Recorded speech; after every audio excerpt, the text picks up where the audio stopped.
بسم اللہ الرحمن الرحیم۔ السلام علیکم ناظرین، آج کی ویڈیو علامہ سید شہنشاہ حسین نقوی صاحب کی ہے، تو آئیں چلتے ہیں ویڈیو کی جانب اور بعد میں اس ویڈیو پر مختصر سا تبصرہ بھی کریں گے۔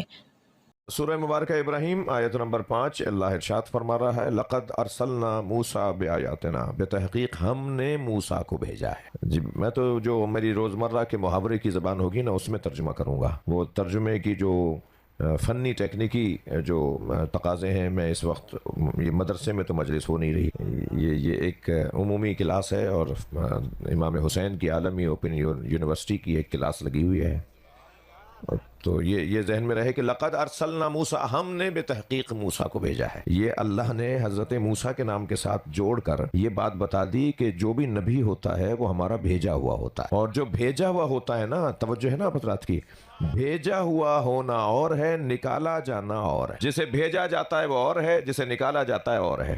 جسے بھیجا جاتا ہے، بھیجے کی بات کر رہا ہوں، جسے بھیجا جاتا ہے اسے صلوات پڑھیں ذرا محمد وال، جسے بھیجا جاتا ہے، خود بھیجے جانے میں ایک پیغام ہے کہ اسے کسی کام پر بھیجا ہے۔ جی اچھا، نکالے جانے والے کے لیے تو کوئی کام ہی نہیں ہے، اسے نکال دیا۔ جس سے کوئی کام ہی نہ رہے اسی کو تو نکالا جاتا ہے۔ بھائی تھوڑی گردن ہلا دینا، بات جا رہی ہوتا ہے نا۔ جس سے کوئی کام ہی باقی نہیں رہا اسے تو نکالا جاتا ہے، اور جس سے کام باقی ہوتا ہے اسے بھیجا جاتا ہے۔ بہت سامنے کی مثال دوں گا، عمومی مجلس ہے اور میرے بچے بھی بیٹھے ہیں اور دانشور بھی تشریف فرما ہیں۔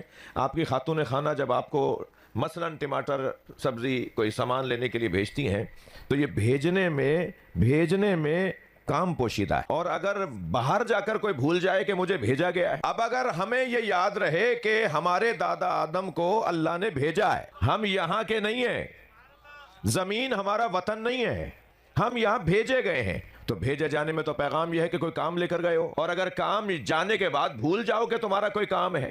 میں لمبی لسٹ نہیں بتاؤں گا کہ اللہ نے کیا کیا کام دے کر بھیجا ہے، صرف ایک ہی نام بتاؤں گا، اللہ نے ہمیں اپنی عبادت کے لیے بھیجا ہے۔ ہمیں اللہ نے بھیجا ہے، اور بھیجا ہے تو پھر عبادت کے لیے بھیجا ہے نا۔ اب اگر عبادت کے بغیر واپس جائیں گے، یعنی یہاں آ کر بھول جائیں کہ ہمیں عبادت کے لیے بھیجا ہے، ممکن ہے اب تک کی میری بات کوئی کہے مولانا تقریر کر رہے ہیں، تو میں آیت سنا دیتا ہوں آپ کو، وَمَا خَلَقْتُ الْجِنَّ وَالْإِنسَ إِلَّا لِيَعْبُدُونَ، ہم نے جن اور انس کو خلق ہی نہیں کیا مگر خلق کیا ہے تو عبادت کے لیے۔ تو روشن ہے نا بات کہ ہمیں کیوں بھیجا ہے اللہ نے؟ اللہ نے ہمیں عبادت کے لیے بھیجا ہے۔ میرے بچوں، جوانوں، میرے محترم سننے والوں، عبادت کی دو قسمیں ہیں، ایک عبادت توقیتی اور توقیفی ہے، وقت شدہ عبادت ہے، اور وقت پر عبادت ہے۔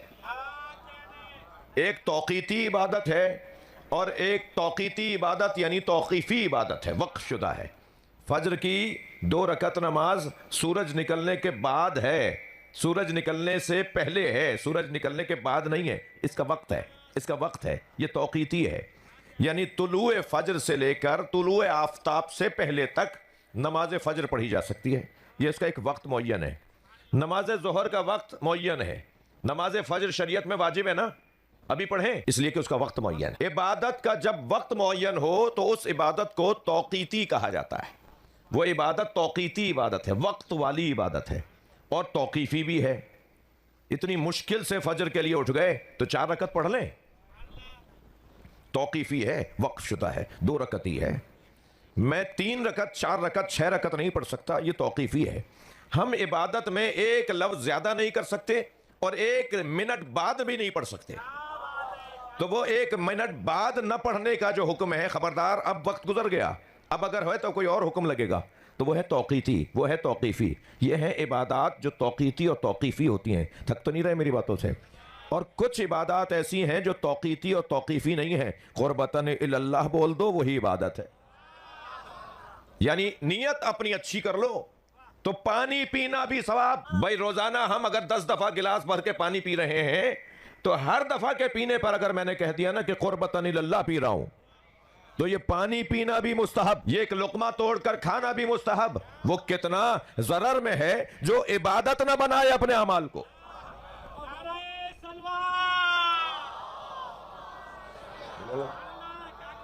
جو اپنے اعمال کو عبادت ہی نہ بنائے، وہ کتنا ضرر میں ہے، کتنا نقصان میں ہے۔ بہترین سمجھدار انسان وہ ہے جو اپنے عام اعمال کو، مباح اعمال کو بھی عبادت بنا دے۔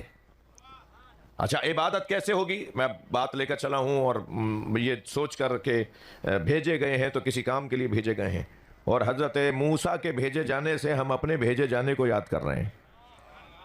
تو ہمیں اللہ نے عبادت کے لیے بھیجا ہے، تو ہم چاہیں تو اپنی ایک ایک عمل کو بھی عبادت کروا سکتے ہیں، چاہیں تو عبادت بنوا دیں، مگر یہ کیسے طے کریں گے کہ یہ عبادت ہے یا نہیں ہے؟ عبادت کا دار و مدار نیتوں پر ہے۔ الاعمال بالنیات، اعمال کا دار و مدار نیت پر ہے، اور نیت کے لیے حدیث یہ کہتی ہے کہ نیت المومن خیر من عملہ، مومن کی نیت خود اس کے عمل سے افضل ہے۔ توجہ کر لیا آپ نے؟ اچھا ایک اور حدیث سنا دیتا ہوں، المومن خیر من عملہ، مومن خود اپنے عمل سے افضل ہے۔ تھوڑی سی توجہ بڑھائیں گے، اب یہ بحث آئی گئی ہے تو برداشت فرمائیے آپ جی۔ مومن خود اپنے عمل سے بہتر ہے، یعنی آپ میں ہم اپنی نمازوں سے افضل ہیں۔ میری نماز سے آپ افضل نہیں ہیں، آپ کی نماز سے میں افضل نہیں ہوں۔ ظاہر ہے میں نماز تو اپنے مطابق، جتنا میں افضل ہوں گا اتنی میری نماز افضل ہوگی نا، جتنا میں وزنی ہوں گا اتنی ہی میری نماز وزنی ہوگی نا، جتنی میری معرفت ہوگی اتنی میری نماز سنگین ہوگی، جتنا میرا علم ہوگا اتنی ہی میری عبادتیں افضل ہوں گی۔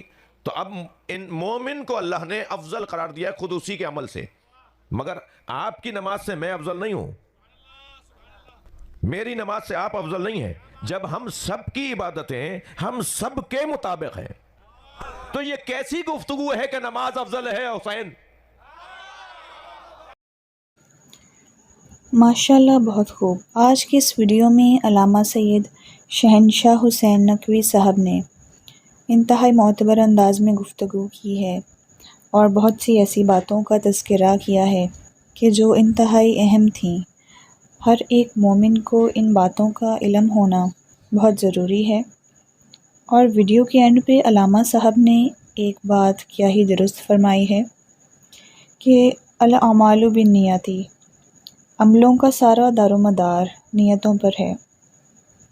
اس لیے ناظرین محترم اپنی نیت کو خالص رکھیں حتی الامکان۔ اپنے ظاہری وجود کا وقت جو آپ کو میسر ہے اس وقت کو بھی یوٹیلائز کریں، اور جیسا کہ علامہ صاحب نے فرمایا ہے ویڈیو میں کہ اپنے ہر ایک لمحے کو عبادت کی طرح گزاریں۔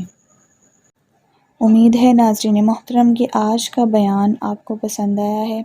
ملتے ہیں کسی اگلے عمل اور بیان ویڈیو کے ساتھ، تب تک کے لیے اپنا بہت سارا خیال رکھیں اور مجھے اپنی دعاؤں میں یاد رکھیں۔ اللہ حافظ، جزاک اللہ خیرا کثیرا۔